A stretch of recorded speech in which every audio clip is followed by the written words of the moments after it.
BJP ರಾಷ್ಟ್ರೀಯ ಅಧ್ಯಕ್ಷ JP Nadda BJP ಪ್ರಣಾಳಿಕೆಯನ್ನ ಬಿಡುಗಡೆ ಮಾಡಲಿಕ್ಕೆ ಇನ್ನೇನು ಕೆಲವೇ ಕ್ಷಣಗಳು ಬಾಕಿ ಇರುವಂತದ್ದು. ಬಿಜೆಪಿಯ ಪ್ರಣಾಳಿಕೆ ಸಾಕಷ್ಟು ಕುತೂಹಲಕ್ಕೆ ಎಡೆ ಮಾಡಿಕೊಟ್ಟಿದೆ. ಪ್ರಣಾಳಿಕೆ ಬಿಡುಗಡೆಯ ಸಮಾರಂಭದಲ್ಲಿ ಯಡಿಯೂರಪ್ಪನವರು, ಬಸವರಾಜ ಬೊಮ್ಮಾಯಿ, ನಳಿನ್ ಕುಮಾರ್ ಕಟೀಲ್, ಪ್ರಹ್ಲಾದ್ ಜೋಶಿ ಸೇರಿದಂತೆ ನಮ್ಮ ಎಲ್ಲ ನಾಯಕರುಗಳು ಕೂಡ ತಮ್ಮ ಮುಂದಿರುವಂತಹ ಪ್ರಣಾಳಿಕೆಯನ್ನ ಬಿಡುಗಡೆ ಮಾಡಬೇಕು ಅಂತೇಳಿ ನಾನು ಅವರೆಲ್ಲರಲ್ಲಿ ವಿನಂತಿಯನ್ನು ಮಾಡ್ತೀನಿ. I request Honorable National President Shri J.P. Nadda ji to kindly release the manifesto of Bharatiya Janata Party.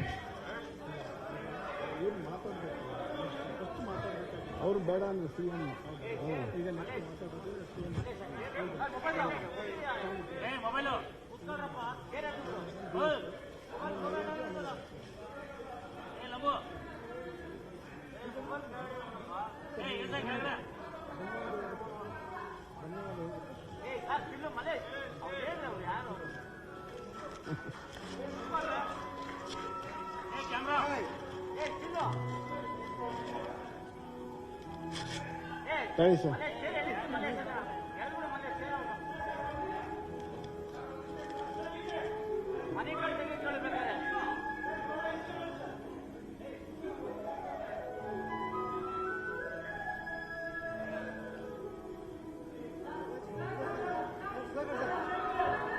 ಇಲ್ಲಿ ಬನ್ನಿ ಸರ್. ಅಣ್ಣ ಒಂದು ಸರಿ ಬನ್ನಿ. ಒಂದು ಸೆಕೆಂಡ್ ಸರ್. ಒಮ್ಮೆ ಸರ್ ಸರ್ ಮುಂದೆ ಬನ್ನಿ ಬಾ ಜಾಗ ಮಾಡಿಸ್ತೀವಿ ಸರ್. ಸರ್ ಸ್ವಲ್ಪ ಹಾಂ ಬನ್ನಿ ನವೀನ್ ಬನ್ನಿ ಸರ್.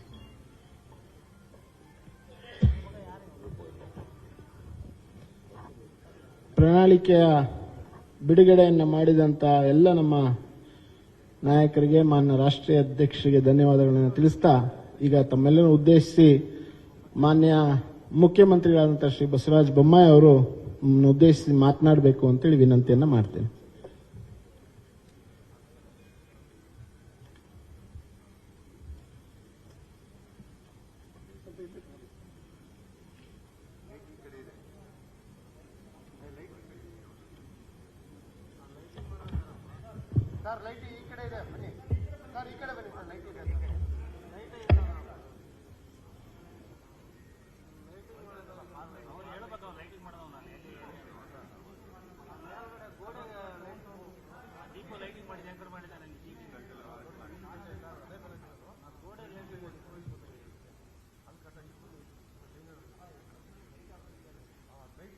ನಮ್ಮೆಲ್ಲರ ನಾಯಕರು, ರಾಷ್ಟ್ರೀಯ ಭಾರತೀಯ ಜನತಾ ಪಕ್ಷದ ಅಧ್ಯಕ್ಷರಾದಂಥ ಸನ್ಮಾನ್ಯ ಶ್ರೀ ಜೆ.ಪಿ. ನಡ್ಡಾಜಿಯವರೇ, ರಾಜ್ಯದ ಭಾರತೀಯ ಜನತಾ ಪಕ್ಷದ ಅಧ್ಯಕ್ಷರಾದಂಥ ನಳಿನ್ ಕುಮಾರ್ ಕಟೀಲ್ ಅವರೇ, ನಮ್ಮೆಲ್ಲರ ಹಿರಿಯ ನೆಚ್ಚಿನ ನಾಯಕರಾದಂಥ ಶ್ರೀ ಬಿ.ಎಸ್. ಯಡಿಯೂರಪ್ಪಜಿಯವರೇ, ಹಾಗೂ ಮಾಜಿ ಮುಖ್ಯಮಂತ್ರಿಗಳಾದಂಥ ಸದಾನಂದಗೌಡಜಿಯವರೇ, ಹಾಗೂ ನಮ್ಮ ಕ್ಯಾಂಪೇನ್ ಕಮಿಟಿಯ ಅಧ್ಯಕ್ಷರಾದಂಥ ಶ್ರೀಮತಿ ಶೋಭಾ ಕರಂದ್ಲಾಜೆಯವರೇ,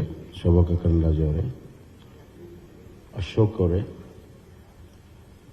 ಮತ್ತು ಈ ಪ್ರಣಾಳಿಕೆಯ ಸಮಿತಿಯ ಸಂಚಾಲಕರಾಗಿ ಕೆಲಸ ಮಾಡಿದಂಥ ಡಾಕ್ಟರ್ ಸುಧಾಕರ್ ಅವರೇ, ವೇದಿಕೆ ಮೇಲೆ ಇರುವಂತಹ ಎಲ್ಲ ಹಿರಿಯ ನಾಯಕರೇ, ಇಲ್ಲಿ ಅಪಾರ ಸಂಖ್ಯೆಯಲ್ಲಿ ನೆರೆದಿರುವಂಥ ನನ್ನ ಮಾಧ್ಯಮದ ಸ್ನೇಹಿತರೆ,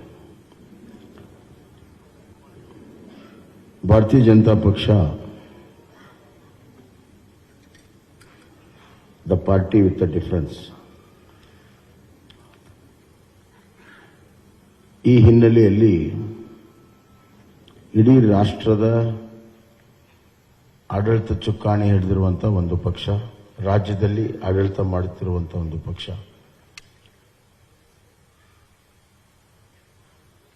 ರಾಷ್ಟ್ರದ ರಾಜಕಾರಣದಲ್ಲಿ ಭಾರತೀಯ ಜನತಾ ಪಕ್ಷ ಬಹಳ ದಿಕ್ಕಸೂಚಿಯ ಪಾತ್ರವನ್ನು ಆಡ್ತಾ ಇದೆ. ಇಂಥ ಒಂದು ಸಂದರ್ಭದಲ್ಲಿ ನಮಗೆ ದೇಶವನ್ನು ಗಮನದಲ್ಲಿಟ್ಟುಕೊಂಡು ರಾಜ್ಯವನ್ನು ಗಮನದಲ್ಲಿಟ್ಟುಕೊಂಡು ಇವತ್ತು ನಾವು ಪ್ರಣಾಳಿಕೆಯನ್ನು ಮಾಡಬೇಕಾಗುತ್ತೆ ಮತ್ತು ಆಡಳಿತವನ್ನು ಕೂಡ ನಾವು ಮಾಡಬೇಕಾಗುತ್ತೆ. We believe in strong state that will lead to a strong center. ಅತ್ಯಂತ ಪ್ರಬಲವಾಗಿರುವಂತಹ ರಾಜ್ಯಗಳ ಒಕ್ಕೂಟವೇ ಪ್ರಬಲ ರಾಷ್ಟ್ರ ಆಗಕ್ಕೆ ಸಾಧ್ಯ ಅನ್ನುವಂಥದ್ದು. ಹೀಗಾಗಿ ಕರ್ನಾಟಕದ ಅಭ್ಯುದಯ, ಅಭಿವೃದ್ಧಿ ಮತ್ತು ಕರ್ನಾಟಕದಲ್ಲಿರುವಂತಹ ಆಡಳಿತದ ವ್ಯವಸ್ಥೆ, ಸಾಮಾಜಿಕ ವ್ಯವಸ್ಥೆ ರಾಜ್ಯದ ಮೇಲೆ ಅಷ್ಟೇ ಅಲ್ಲ, ರಾಷ್ಟ್ರದ ಮೇಲೂ ಕೂಡ ಪರಿಣಾಮ ಬೀರ್ತವೆ ಅಂತ ನಾನು ಭಾವಿಸಿ ಪ್ರಜಾ ಪ್ರಣಾಳಿಕೆಯನ್ನು ನಾವು ಮಾಡಿದ್ದೇವೆ. ಪ್ರಜಾ ಪ್ರಣಾಳಿಕೆ ಅಂದರೆ ಪೀಪಲ್ಸ್ ಮ್ಯಾನಿಫೆಸ್ಟೋ. ಇದು ಒಂದು ರೀತಿಯಲ್ಲಿ ನಮ್ಮ ಡಾಕ್ಟರ್ ಸುಧಾಕರ್ ಅವರ ನೇತೃತ್ವದಲ್ಲಿ ಒಂದು ಒಳ್ಳೆಯ ತಂಡ ಕಳೆದ 3 ತಿಂಗಳಿಂದ ಬೇರೆ ಬೇರೆ ಹಂತದಲ್ಲಿ ಸಾಮಾನ್ಯ ಜನರಿಂದ ಹಿಡಿದು ಪರಿಣಿತರವರೆಗೂ ಎಲ್ಲರ ಅಭಿಪ್ರಾಯವನ್ನು ಪಡ್ಕೊಂಡು ಆನ್ಲೈನ್ ಲಕ್ಷಾಂತರ ಜನರಿಗೆ ಅಭಿಪ್ರಾಯ ಕೊಡೋದಕ್ಕೆ ಅವಕಾಶಗಳನ್ನು ಮಾಡಿಕೊಟ್ಟು ಜನರ ಭಾವನೆ, ಜನರ ಧ್ವನಿ ಇದರಲ್ಲಿ ಅಳವಡಿಸಿ ಇದು ನಿಜವಾಗ್ಲೂ ಕೂಡ ಪ್ರಜಾ ಪ್ರಣಾಳಿಕೆಯಾಗಿ ಹೊರಹೊಮ್ಮಿದೆ ಅಂತ ನಾನು ಭಾವಿಸಿದ್ದೇನೆ. ಒಂದು ಪ್ರಣಾಳಿಕೆ ಇದೊಂದು ರಾಜ್ಯ ಸರ್ಕಾರಕ್ಕೆ ಮುಂದೆ ನಡೆಯುವಂಥ ದಾರಿ ಮತ್ತು ದಿಕ್ಕನ್ನು ತೋರಿಸುವಂಥದ್ದು. ಈ ಮಧ್ಯೆ ಹಲವಾರು ಪ್ರಮುಖ ಘಟನೆಗಳು ನಡೆದಾಗ ಅದರ ತಕ್ಕ ಹಾಗೆ ಆಡಳಿತವನ್ನು ಕೂಡ ನಾವು ಮಾಡಬೇಕಾಗ್ತದೆ. ಉದಾಹರಣೆಗೆ ಕಳೆದ ಬಾರಿ 2018ರ ಚುನಾವಣೆ ಪೂರ್ವದ ಪ್ರಣಾಳಿಕೆಯ ಸಂದರ್ಭದಲ್ಲಿ ಯಾರು ಕೂಡ ಕೋವಿಡ್ ಅನ್ನು ನಿರೀಕ್ಷೆ ಮಾಡಿರಲಿಲ್ಲ. ಸುಮಾರು 2 ವರ್ಷ ಕೋವಿಡ್ನ ನಿರ್ವಹಣೆ, ಆರ್ಥಿಕ ಕುಸಿತ, ಈ ಮಧ್ಯೆ ಕೇವಲ ಆರ್ಥಿಕ ಕುಸಿತ ಅಷ್ಟೇ ಅಲ್ಲ, ಜನರ ಜೀವನ ಅಸ್ತವ್ಯಸ್ತ, ಇವುಗಳನ್ನು ನಿಭಾಯಿಸುವುದು ನಮ್ಮ ಪ್ರಾಮುಖ್ಯತೆಯಾಗಿತ್ತು. ಹೀಗಾಗಿ ಈ ಬಾರಿ ಆ ಎಲ್ಲ ಅನುಭವಗಳನ್ನು ಇಲ್ಲಿ ಕ್ರೋಢೀಕರಿಸಿ ನಾವು ಇವತ್ತು ಪ್ರಜಾ ಪ್ರಣಾಳಿಕೆಯನ್ನು ಮಾಡಿದ್ದೇವೆ. ಇದರಲ್ಲಿ ನಾವು ಕೃಷಿಗೆ ಬಹಳಷ್ಟು ಒತ್ತನ್ನು ಇವತ್ತು ನಾವು ಕೊಟ್ಟಿದ್ದೇವೆ. ಕೃಷಿ ನಮ್ಮ ಪ್ರಮುಖವಾಗಿರುವಂಥ ಒಂದು ಚಟುವಟಿಕೆ, ಆರ್ಥಿಕವಾಗಿರೋ ಚಟುವಟಿಕೆ, ಅತಿ ಹೆಚ್ಚು ಜನರ ತೊಡಗಿಸಿಕೊಂಡಿರುವಂಥ ಒಂದು ಚಟುವಟಿಕೆ. ಹೀಗಾಗಿ ಇವತ್ತು ಕಿಸಾನ್ ಸನ್ಮಾನ್ ಯೋಜನೆಯಿಂದ ಹಿಡಿದು ರೈತ ವಿದ್ಯಾನಿಧಿಯವರೆಗೂ ಹಲವಾರು ಕೃಷಿ ಯೋಜನೆಗಳನ್ನು ಈಗಾಗಲೇ ನಾವು ಮಾಡಿದ್ದೇವೆ ಮತ್ತು ನಮ್ಮ ಬಜೆಟ್ನಲ್ಲಿಯೂ ಕೂಡ ಕೃಷಿಗೆ ಬಹಳಷ್ಟು ಒತ್ತನ್ನು ಕೊಟ್ಟಿದ್ದೇವೆ. ಶೂನ್ಯ ಬಡ್ಡಿ ಸಾಲವನ್ನು 5 ಲಕ್ಷಕ್ಕೆ ಏರಿಸುವಂಥದ್ದು, ಆವರ್ತ ನಿಧಿ 3600ಕ್ಕೆ ಏರಿಸಿರುವಂಥದ್ದು, ಆಪತ್ಕಾಲದಲ್ಲಿ ರೈತರ ಬೆಳೆದಂಥ ಬೆಳೆಗಳನ್ನು ಖರೀದಿ ಮಾಡಲು, ಮತ್ತು ಇದಲ್ಲದೆ ರೈತರ ವೈಯಕ್ತಿಕವಾಗಿರುವಂಥ ಇನ್ಶೂರೆನ್ಸ್ ಅನ್ನು ಮಾಡಿರುವಂಥದ್ದು, ರೈತರಿಗೆ ಬೀಜ ಗೊಬ್ಬರ ಕೊಡಲು ಸೀಸನ್ಗಿಂತ ಮುಂಚೆ 10,000 ರೂಪಾಯಿ ಕೊಡುವಂಥದ್ದು ಈಗಾಗಲೇ ಬಜೆಟಲ್ಲಿ ಕೂಡ ನಾವು ಘೋಷಣೆಯನ್ನು ಮಾಡಿದ್ದೇವೆ. ಇದಲ್ಲದೆ ಮುಂದಿನ 5 ವರ್ಷದಲ್ಲಿ ನಾವು 1,000 ಕೃಷಿ ಉತ್ಪಾದನಾ ಕೇಂದ್ರಗಳನ್ನು, ಅದರಲ್ಲಿ ಮೀನು ಕೃಷಿ ಉತ್ಪಾದನಾ ಕೇಂದ್ರ ಸಮೇತವಾಗಿ 1,000 ಕೇಂದ್ರಗಳನ್ನು ತೆರೆಯುವಂಥದ್ದು ಮತ್ತು ನಮ್ಮ ನೀರಾವರಿ ಯೋಜನೆಗಳನ್ನು ಪೂರ್ಣ ಮಾಡುವಂಥ ಒಂದು ಸಂಕಲ್ಪ. ಅದಲ್ಲದೆ ಇವತ್ತು ಒಂದು ಆಪತ್ಕಾಲೀನ ಒಂದು ದೊಡ್ಡ ನಿಧಿಯನ್ನು ಸ್ಥಾಪನೆ ಮಾಡಬೇಕನ್ನುವಂಥ ಒಂದು ದೂರದೃಷ್ಟಿಯ ಮಹತ್ವಾಕಾಂಕ್ಷೆಯ ನಮ್ಮ ಅಗ್ರೋ ಫಂಡನ್ನು ಕ್ರಿಯೇಟ್ ಮಾಡುವಂಥದ್ದು ಮತ್ತು ಸಪ್ಲೈ ಚೈನ್ಗಳನ್ನು ಒದಗಿಸುವಂಥದ್ದು. ಅಲ್ಲದೆ ಸಿರಿಧಾನ್ಯಕ್ಕೆ ಹೆಚ್ಚು ಈಗಾಗಲೇ ನಮ್ಮ ರಾಷ್ಟ್ರೀಯ ಮಟ್ಟದಲ್ಲಿ ನಮ್ಮ ಪಕ್ಷ ಮತ್ತು ಸರ್ಕಾರ ನರೇಂದ್ರ ಮೋದಿಜಿಯವರು ಸಿರಿಧಾನ್ಯಕ್ಕೆ ಒತ್ತನ್ನು ಕೊಟ್ಟಿದ್ದಾರೆ. ಸಿರಿಧಾನ್ಯ ಉತ್ಪಾದನೆಗೆ ಅತಿ ಹೆಚ್ಚು ಮಹತ್ವವನ್ನು ಕೊಡುವಂಥ ಕೆಲಸವನ್ನು ಇವತ್ತು ನಾವು ಮಾಡ್ತಾ ಇದ್ದೇವೆ. ಸಾವಯವ ಕೃಷಿಗೆ ಒತ್ತನ್ನು ಕೊಡುವಂಥದ್ದು ಕೂಡ ಈಗಾಗಲೇ ಮಾಡಿದ್ದೇವೆ. ಹೈನುಗಾರಿಕೆ, ಮೀನುಗಾರಿಕೆಗೆ ನಾವು ಇವತ್ತು ಬಹಳ ಮಹತ್ವವನ್ನು ಕೊಟ್ಟಿದ್ದೇವೆ. ಸಾಮಾಜಿಕವಾಗಿ ಬಡವರ ಕಲ್ಯಾಣಕ್ಕಾಗಿ ನಾವು ಬಹಳಷ್ಟು ಮಹತ್ವವನ್ನು ಕೊಟ್ಟಿದ್ದೇವೆ. ಸಬ್ಕೆ ಸಾಥ್ ಸಬ್ಕಾ ವಿಕಾಸ್, ಸಬ್ಕಾ ವಿಶ್ವಾಸ್ ಮತ್ತು ಸಬ್ಕಾ ಪ್ರಯಾಸ್ ಅಂತ ಏನು ಪ್ರಧಾನಮಂತ್ರಿಗಳು ಹೇಳಿದ್ದಾರೆ, ಆ ನಿಟ್ಟಿನಲ್ಲಿ ಇವತ್ತು ಬಡವರಿಗಾಗಿ ವಿಶೇಷವಾಗಿರುವಂಥ ಒಂದು ಕಾರ್ಯಕ್ರಮವನ್ನು ಕೊಟ್ಟಿದ್ದೇವೆ. ಅದರಲ್ಲಿ ಪ್ರಮುಖವಾಗಿ ಇವತ್ತು ನಾವು ನಗರ ಪ್ರದೇಶದಲ್ಲಿ 5 ಲಕ್ಷ ಮನೆ, ಗ್ರಾಮೀಣ ಪ್ರದೇಶದಲ್ಲಿ 10 ಲಕ್ಷ ಮನೆ, ಪರ್ ಯೂನಿಟ್ ಕಾಸ್ಟ್ ಮನೆಯದು 5 ಲಕ್ಷ ರೂಪಾಯಿಗೆ ಏರಿಸಿದ್ದೇವೆ. 2 ಲಕ್ಷದಿಂದ 5 ಲಕ್ಷ ರೂಪಾಯಿಗೆ ಈಗಾಗಲೇ ಇದೆ, ಅದನ್ನು 5 ಲಕ್ಷ ರೂಪಾಯಿಗೆ ಏರಿಸಿದ್ದೇವೆ. ಎರಡನೇದಾಗಿ ಈ ಪೋಷಣಾ ಯೋಜನೆಯಲ್ಲಿ PPL ಕುಟುಂಬಗಳಿಗೆ ಪ್ರತಿದಿನ ಅರ್ಧ ಲೀಟರ್ ನಂದಿನಿ ಹಾಲನ್ನು ಕೊಡುವಂಥದ್ದು. ಇದು 5 kg ಅಕ್ಕಿ ಏನು ಕೊಡ್ತಾ ಇದ್ದೇವೆ, ಅದರ ಜೊತೆಗೆ ಇನ್ನ 5 kg ಸಿರಿಧಾನ್ಯವನ್ನು ಕೊಡ್ತಾ ಇದೆ. ಅಂದರೆ ಒಟ್ಟು 10 kg ನಾವು ಪಡಿತರ ವ್ಯವಸ್ಥೆಯಲ್ಲಿ ಕೊಡ್ತೀವಿ. 5 kg ಅಕ್ಕಿ, 5 kg ಸಿರಿಧಾನ್ಯ, ಒಟ್ಟು 10 kg. ಅದರ ಜೊತೆಗೆ ಇವತ್ತು ನಾವು ಪೋಷಣಾ ಇದರಲ್ಲಿ ಅರ್ಧ ಲೀಟರ್ ನಂದಿನಿ ಹಾಲನ್ನು ಪ್ರತಿ BPL ಕುಟುಂಬಕ್ಕೆ ಪ್ರತಿ ದಿವಸ ಕೊಡುವಂಥ ವ್ಯವಸ್ಥೆಯನ್ನು ನಾವು ಮಾಡ್ತೇವೆ. ಮತ್ತು ಇದು ಅನ್ನ ಮತ್ತು ಸಿರಿಧಾನ್ಯ ಒಳಗೊಂಡಿರುವಂಥ ಪಡಿತರ ಕಿಟ್ ಇರ್ತದೆ. ಆರೋಗ್ಯಕರವಾದಂಥ ಆಹಾರ ಕೊಡೋದು ಬಹಳ ಮುಖ್ಯ. ಇಲ್ಲಿ ಘೋಷಣೆಗೋಸ್ಕರ ಘೋಷಣೆ ಅಥವಾ ಚುನಾವಣೆಗೋಸ್ಕರ ಘೋಷಣೆ ಮಾಡುವಂಥದ್ದಿಲ್ಲ. ನಾವು ಅದಕ್ಕೆ ಪೈಪೋಟಿ ಇಲ್ಲ. ಸಮತೋಲನದ ಆಹಾರ ಕೊಡೋ ಸಲುವಾಗಿ ಈ ಒಂದು ಕೆಲಸ ಕಾರ್ಯಗಳನ್ನು ನಾವು ಮಾಡಿದ್ದೇವೆ ಅನ್ನುವಂಥ ಮಾತನ್ನು ನಾನು ಹೇಳಕ್ಕೆ ಇಚ್ಛೆಪಡ್ತೇನೆ. ಮತ್ತು ಪ್ರತಿ ಮನೆಗೆ 5 ಲಕ್ಷ ರೂಪಾಯಿ ಯೂನಿಟ್ ಕಾಸ್ಟ್ ಈಗಾಗಲೇ ಹೇಳಿದ್ದೀನಿ. ಆರೋಗ್ಯದಲ್ಲಿ ನಾವು ಆಯುಷ್ಮಾನ್ ಭಾರತ ಕರ್ನಾಟಕ ಯೋಜನೆ ಅಡಿಯಲ್ಲಿ ಪ್ರತಿ BPL ಕುಟುಂಬಕ್ಕೆ ವರ್ಷಕ್ಕೆ 10 ಲಕ್ಷ, ಪ್ರತಿ BPL ಕುಟುಂಬಕ್ಕೆ ವಿಮಾ ಮೊತ್ತವನ್ನು 5 ಲಕ್ಷದಿಂದ ಹೆಚ್ಚಿಸುತ್ತೇವೆ.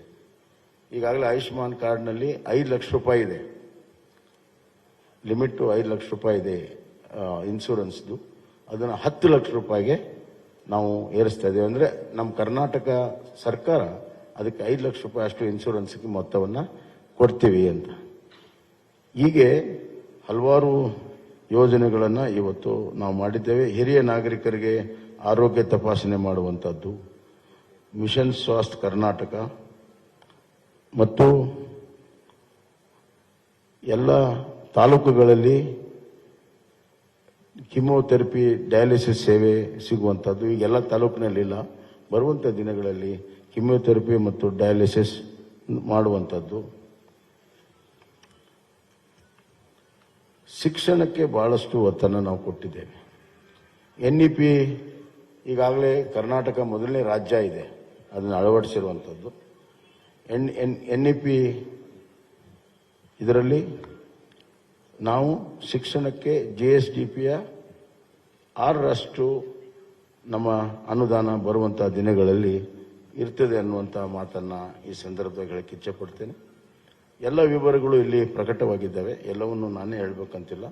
ಆದರೆ ಇದು ಜನರಿಂದ ಜನರಿಗೋಸ್ಕರ ಜನಪರವಾಗಿರುವಂಥ ಪ್ರಜಾಪ್ರಣಾಳಿಕೆಯನ್ನು ನಾವು ಮಾಡಿದ್ದೇವೆ. ಬರುವಂಥ ದಿನಗಳಲ್ಲಿ ಕಲ್ಯಾಣ ಕರ್ನಾಟಕ ಆಗಬೇಕಾದ್ರೆ ಒಂದು ಕುಟುಂಬ ಶಿಕ್ಷಣ, ಆರೋಗ್ಯ, ಉದ್ಯೋಗ, ಸಂತೋಷವಾಗಿರುವಂಥ ಗಮನದಲ್ಲಿಟ್ಟುಕೊಂಡು ಹಲವಾರು ಯೋಜನೆಗಳನ್ನು ಮಾಡಿದ್ದೇವೆ. ಇದರ ಜೊತೆಗೆ ಆರ್ಥಿಕವಾಗಿ ಎಕನಾಮಿಕಲಿ ಕರ್ನಾಟಕವನ್ನು ಒಂದು ವೈಬ್ರೆಂಟ್ ಸ್ಟೇಟ್ ಮಾಡಬೇಕನ್ನುವಂಥದ್ದು ಕೂಡ ನಾವು ತೀರ್ಮಾನ ಮಾಡಿದ್ದೇವೆ.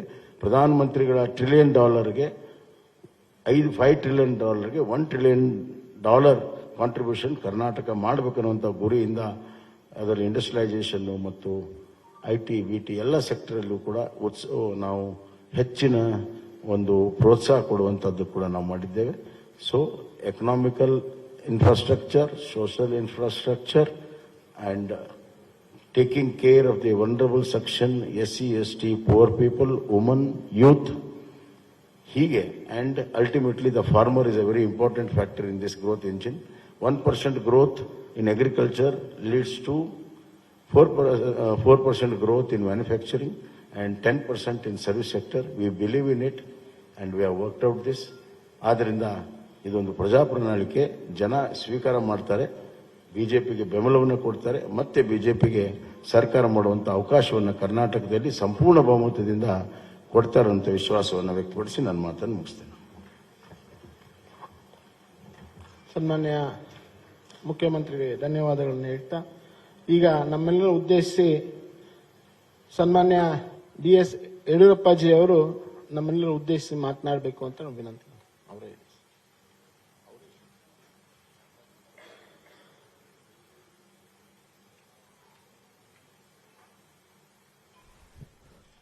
ಬಸವರಾಜ ಬೊಮ್ಮಾಯಿ ಅವರು ಮಾತನಾಡಿದ್ರು. ಅದರ ಮೇನ್ ಹೈಲೈಟ್ಸ್ ಗಳನ್ನ ಹೇಳ್ತಾ ಇದ್ರು. ಪ್ರಣಾಳಿಕೆಯನ್ನ ರಿಲೀಸ್ ಮಾಡಿದ ನಂತರ ಇಲ್ಲಿ ಸಾಕಷ್ಟು ಯೋಜನೆಗಳನ್ನ ಘೋಷಣೆ ಮಾಡಲಾಗಿದೆ. BPL ಕುಟುಂಬಕ್ಕೆ ವರ್ಷಕ್ಕೆ 3 ಉಚಿತ ಸಿಲಿಂಡರ್ ಅನ್ನ ಘೋಷಣೆ ಮಾಡಿದ್ದಾರೆ. BPL ಕುಟುಂಬಕ್ಕೆ 3 ಉಚಿತ ಸಿಲಿಂಡರ್, ರಾಜ್ಯದಾದ್ಯಂತ ಅಟಲ್ ಆಹಾರ ಕೇಂದ್ರವನ್ನ ತೆರೆಯುವಂತ ನಿಟ್ಟಿನಲ್ಲಿ ಘೋಷಣೆ ಮಾಡಲಾಗಿದೆ. BPL ಕುಟುಂಬಕ್ಕೆ ಶ್ರೀ ಅನ್ನ ಯೋಜನೆಯನ್ನ ಘೋಷಣೆ ಮಾಡಲಾಗಿದೆ. ಶ್ರೀ ಅನ್ನ ಯೋಜನೆಯಡಿ 5 kg ಸಿರಿಧಾನ್ಯವನ್ನ ಕೊಡಲಾಗುತ್ತೆ. 5 kg ಅಕ್ಕಿಯ ಜೊತೆಗೆ 5 kg ಸಿರಿಧಾನ್ಯವನ್ನ ಕೊಡಲಾಗುತ್ತೆ. ಒಟ್ಟು 10 kg ಕೊಡಲಾಗುತ್ತೆ. ಸರ್ವರಿಗೂ ಸೂರು ಯೋಜನೆಯಲ್ಲಿ 10 ಲಕ್ಷ ಮನೆಗಳನ್ನ ಕೊಡ್ತೀವಿ ಅಂತ ಘೋಷಣೆ ಮಾಡಿದ್ದಾರೆ. ಆಕ್ಚುಲಿ ಇವರು ಗೌರ್ಮೆಂಟ್ ಬಂದಂತ ಸಂದರ್ಭದಲ್ಲಿ ಒಂದು ಆಶ್ರಯ ಯೋಜನೆಯಲ್ಲಿ ಮನೆಯನ್ನ ಕೊಟ್ಟಿಲ್ಲ ಅನ್ನುವಂತ ಆರೋಪ ಇತ್ತು. ಇದನ್ನೇ ಯಾವಾಗ್ಲೂ ಕೂಡ ತರಾಟೆಗೆ ತೆಗೆದುಕೊಳ್ತಾ ಇದ್ರು ಕಾಂಗ್ರೆಸ್ ನಾಯಕರು. ಆಲ್ಮೋಸ್ಟ್ ಯಾವ ತಾಲೂಕಿನಲ್ಲೂ ಕೂಡ ಹೆಚ್ಚಿನದಾಗಿ ಆಶ್ರಯ ಮನೆ ಕೊಡದಲೇ ಇರುವಂತದ್ದು ತುಂಬಾ ಆಕ್ರೋಶಕ್ಕೆ ಗುರಿಯಾಗಿತ್ತು ಬಿಜೆಪಿ ಸರ್ಕಾರದ ವಿರುದ್ಧ. ಈಗ ಒಂದು ಘೋಷಣೆಯನ್ನ ಮಾಡಿದ್ದಾರೆ. 9 ಲಕ್ಷ ಮನೆಗಳನ್ನ ಕೊಡ್ತೀವಿ ಮುಂದಿನ ದಿನಗಳಲ್ಲಿ ಅಧಿಕಾರಕ್ಕೆ ಬಂದಂತ ಸಂದರ್ಭದಲ್ಲಿ ಅಂತ.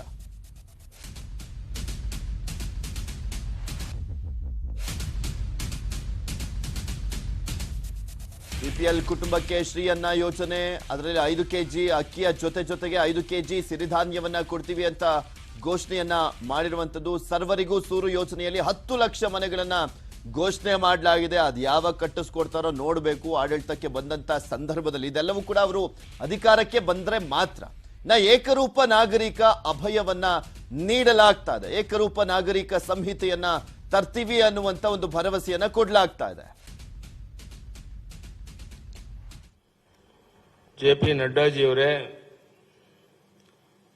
ಮಾನ್ಯ ನಳಿನ್ ಕುಮಾರ್ ಕಟೀಲ್ ಅವರೇ, ಪ್ರಹ್ಲಾದ್ ಜೋಶಿ ಅವರೇ, R ಅಶೋಕ್ ಅವರೇ, ಮಾನ್ಯ ಸುಧಾಕರ್ ಅವರೇ, ಶೋಭಾ ಕರಂದ್ಲಾಜೆ ಅವರೇ, ಅರವಿಂದ್ ಲಿಂಬಾವಣಿ ಅವರೇ, ಭಗವಂತ್ ಕೋಬಾ ಅವರೇ, ಚೆಲುವಾದಿ ನಾರಾಯಣ ಸ್ವಾಮಿ ಅವರೇ, ಎಲ್ಲ ಮಾಧ್ಯಮದ ಮಿತ್ರರೇ, ಬಹುಶಃ ಈಗಾಗಲೇ ಮುಖ್ಯಮಂತ್ರಿಗಳು ತಿಳಿಸಿದಂತೆ ಅತ್ಯಂತ ಒಳ್ಳೆಯ ಒಂದು ಬಿಜೆಪಿ ಪ್ರಜಾ ಪ್ರಣಾಳಿಕೆಯನ್ನ ಇವತ್ತು ಬಿಡುಗಡೆ ಮಾಡಿದ್ದೇವೆ.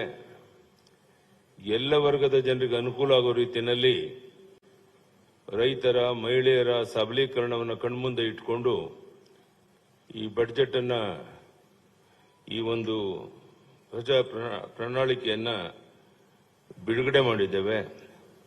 ರಾಜ್ಯದ ಉದ್ದಗಲಕ್ಕೆ ಇದರ ಮಾಹಿತಿಯನ್ನು ತಿಳಿಸೋದ್ರ ಮೂಲಕ ಮತ್ತೊಮ್ಮೆ ಕರ್ನಾಟಕದಲ್ಲಿ ಬಿಜೆಪಿ 125-130 ಸೀಟನ್ನು ಗೆದ್ದು ಸರ್ಕಾರವನ್ನು ರಚನೆ ಮಾಡುವಂತದ್ದು ನಿಶ್ಚಿತ. ಆ ದಿಕ್ಕಿನಲ್ಲಿ ಈ ಬಿಜೆಪಿ ಪ್ರಜಾ ಪ್ರಣಾಳಿಕೆ ತುಂಬಾ ಅನುಕೂಲಕರವಾಗಿದೆ. ಇದೆಲ್ಲವನ್ನ ಜನರಿಗೆ ಮನವರಿಕೆ ಮಾಡುವಂತ ದೊಡ್ಡ ಜವಾಬ್ದಾರಿ ನಮ್ಮ ಕಾರ್ಯಕರ್ತರ ಮೇಲಿದೆ. ಅದನ್ನ ಮಾಡಿ ಈ ಬಾರಿ ದೊಡ್ಡ ಒಂದು ಅಂತರದಲ್ಲಿ ನಾವು ಬಿಜೆಪಿಯನ್ನು ಗೆಲ್ಲಿಸಿ, ನಾನು ಹೇಳ್ತಾ ಇರ್ತೇನೆ ಯಾವಾಗಲೂ, ಸೂರ್ಯಚಂದ್ರ ಇರೋದೆಷ್ಟು ಸತ್ಯನೋ ಅಷ್ಟೇ ಸತ್ಯ. ಬಿಜೆಪಿ ಮತ್ತೊಮ್ಮೆ ಕರ್ನಾಟಕದಲ್ಲಿ 125-130 ಸೀಟನ್ನು ಗೆದ್ದು ಅಧಿಕಾರಕ್ಕೆ ಬರುವಂತದ್ದು ನಿಶ್ಚಿತ. ಅದಕ್ಕೆ ಪೂರಕವಾದಂತಹ ಬಿಜೆಪಿ ಪ್ರಜಾ ಪ್ರಣಾಳಿಕೆಯನ್ನ ಜನ ಸ್ವಾಗತ ಮಾಡ್ತಾರೆ. ಎಲ್ಲ ವರ್ಗದ ಜನರ ಕಣ್ಮುಂದೆ ಇಟ್ಕೊಂಡು ಈ ಪ್ರಣಾಳಿಕೆಯನ್ನ ಬಿಡುಗಡೆ ಮಾಡಿದ್ದೇವೆ. ಇದನ್ನ ಜನ ಸ್ವೀಕಾರ ಮಾಡ್ತಾರೆ ಅಂತ ಹೇಳೋ ವಿಶ್ವಾಸ ನನಗಿದೆ. ರಾಜ್ಯದ ಉದ್ದಗಲಿಗೆ ಈ ಪ್ರವಾಸ ಮಾಡುವಂತ ಸಂದರ್ಭದಲ್ಲಿ ಇಲ್ಲಿರುವಂತಹ ನಮ್ಮ ಪ್ರಣಾಳಿಕೆಯ ಪ್ರಮುಖ ವಿಷಯಗಳನ್ನು ಜನರಿಗೆ ಮನವರಿಕೆ ಮಾಡುವಂತ ಪ್ರಯತ್ನವನ್ನು ಮಾಡ್ತೇವೆ. ಧನ್ಯವಾದ. ನಮಸ್ಕಾರ.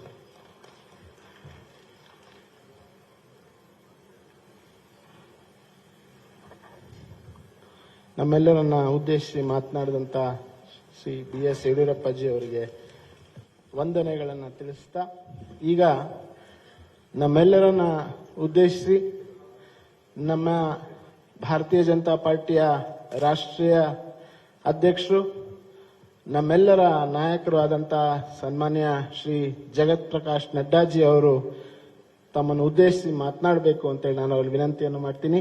I now humbly request our beloved national president Shri Jagat Prakash Nadda ji to kindly address the media on the release of our Praja Pranalike.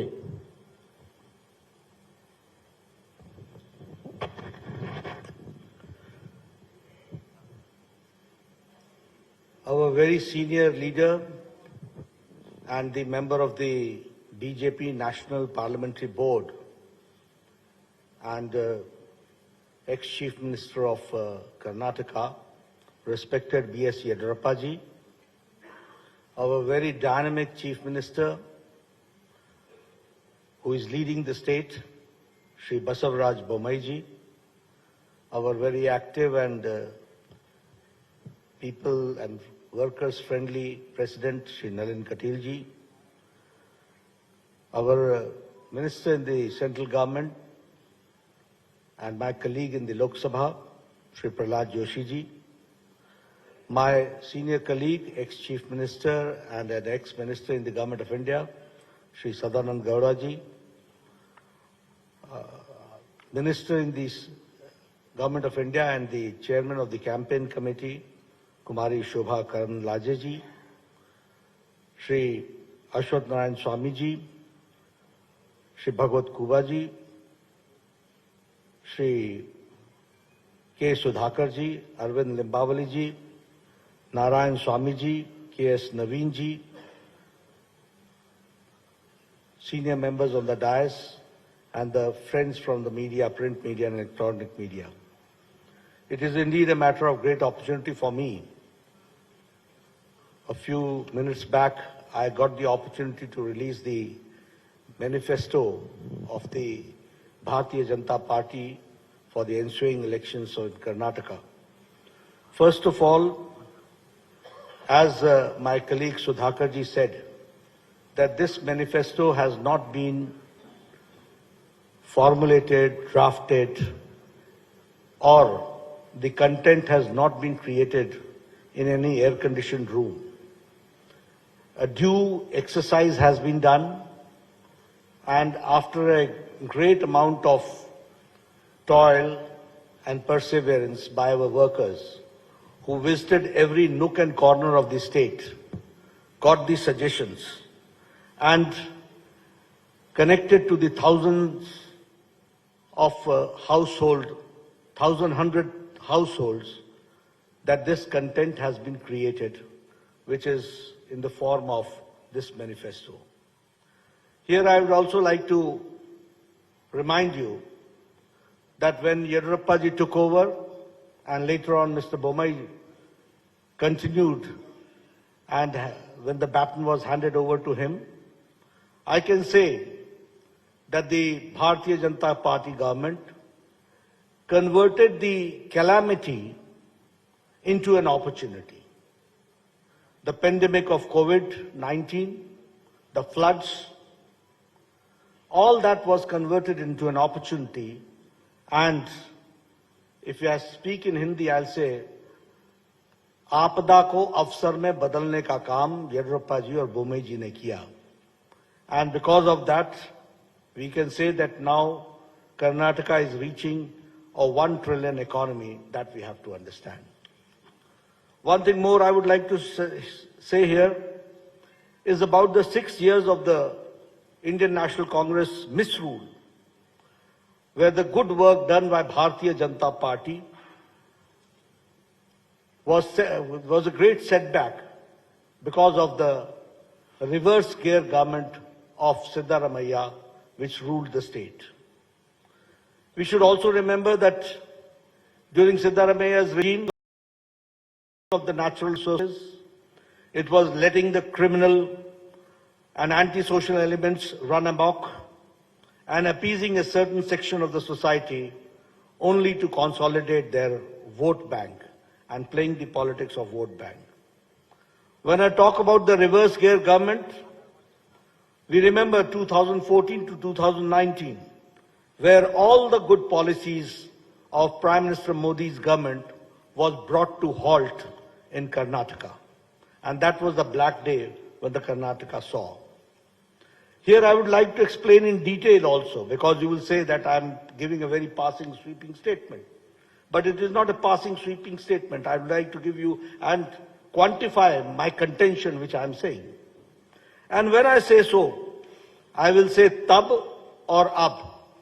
Then and now, we have to understand the difference. And utilizing the opportunity, I would like to make it very clear that when Prime Minister Modi had asked about the Pradhan Mantri Kisan Samman Nidhi, where the people of Karnataka were to get the benefit of it, the Siddaramaiah government sent the names, and the number of the names of the Kisan and the farmer was on record 1717. This is called halting the development. This is called using the brakes and becoming an obstacle between the people and the government of India for the good policies which is being pursued by Prime Minister Modi. And here I would like to also suggest you that now, when Yediyurappa ji came to the power, and later on the baton was handed over to Mr. Bommai, 15,000 crores have been spent for 54 lakh farmers, where 6,000 is being given in Pradhan Mantri Kisan Samman Nidhi,